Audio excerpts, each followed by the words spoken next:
Salut tout le monde, j'espère que vous allez bien. On se retrouve aujourd'hui pour le deuxième tirage au sort des Coupes d'Europe. On va parler de la Ligue Europa. Ceux qui n'ont pas encore vu le tirage au sort de la Ligue des Champions, il est dans la playlist, dans ma dernière vidéo. N'hésitez pas à aller faire un tour.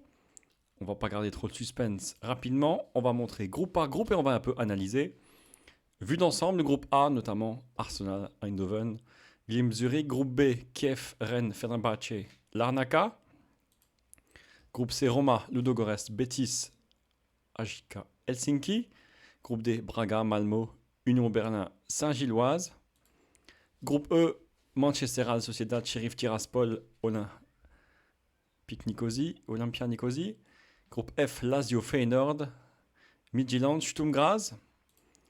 Groupe G, Olympiakos, Karabakh, Fribourg, Nantes. Et dernier groupe, Étoile Rouge de Belgrade, Monaco, Ferencváros et Trabzon.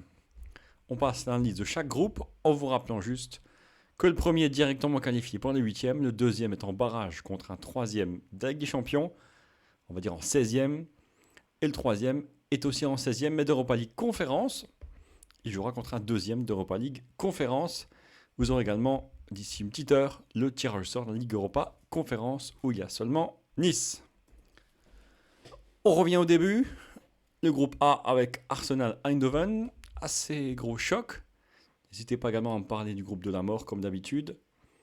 Arsenal qui devrait passer devant PSV Eindhoven. Attention à Bodo Glimt qui a surpris. Difficile pour Zurich. Le groupe B qui nous intéresse, le groupe du Stade Rennais. Alors, avant de parler du Stade Rennais, on parle de Kiev et de Fenerbahçe. La surprise, c'est que Kiev a affronté Fenerbahçe en Ligue des Champions. Kiev qui a battu Fenerbahçe qui était renvoyé en Europa League et il se retrouve encore une fois. En tout cas, pour l'instant, Fenerbahçe est favori contre. Kiev est favori contre Fenerbahçe. Larnaca, c'est en Chypre. Non, c'est à Chypre. Alors, à mon avis, je ne les vois pas forcément dans les 4 premiers. Alors, le premier, je pense que Kiev peut finir premier, sachant que Kiev ne jouera pas à domicile, vous le savez bien, à cause de la guerre.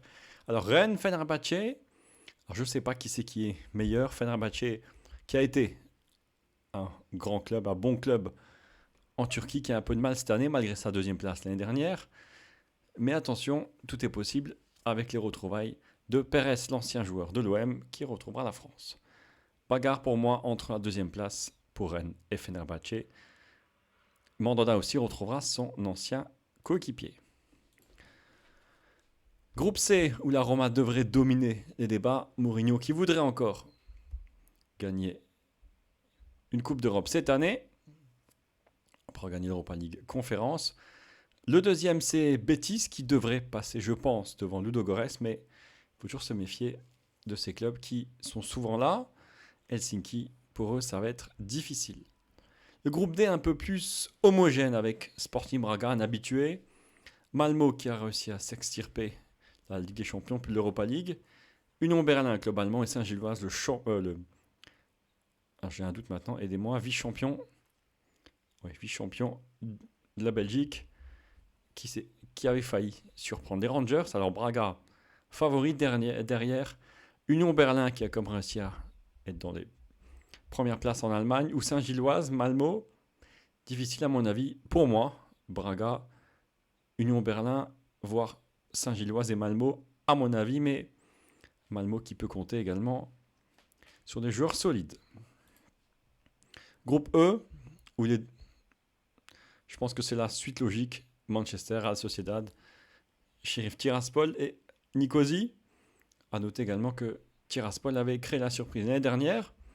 Mais je pense que cette année, ils sont prévenus, Manchester et la Real. En tout cas, le groupe là devrait avoir l'ordre indiqué sur l'écran. Le groupe F, pareil, la Lazio toujours présente.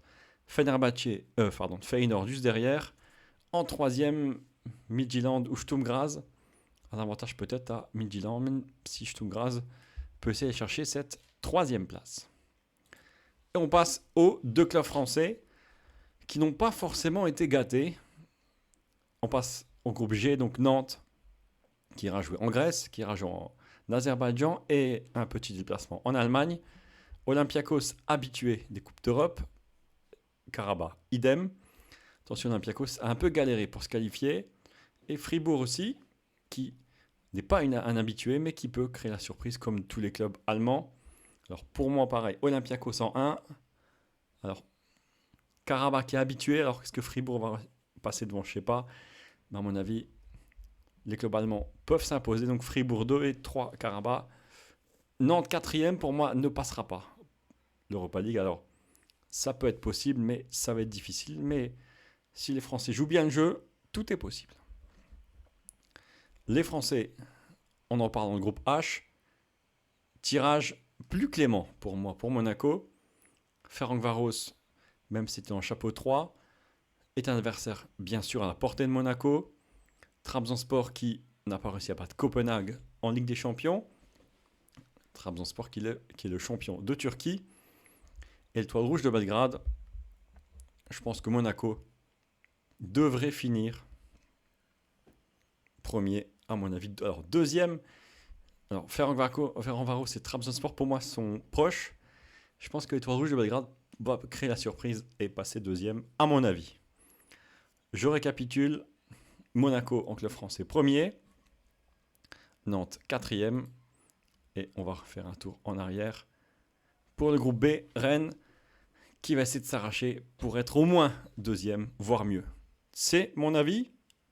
Vous avez bien sûr un autre avis. J'en suis tout à fait conscient. C'est pour ça que les commentaires sont faits pour ça. Donnez-moi votre avis. Combien de clubs français? Moi, je dis Monaco premier. Allez, je dis Rennes troisième et Nantes quatrième. Vous en pensez quoi? Les commentaires, c'est fait pour ça. N'hésitez pas également à vous abonner pour ne pas louper la suite des analyses sur ma chaîne, notamment la Ligue des Champions, l'Europa League Conférence qui va arriver.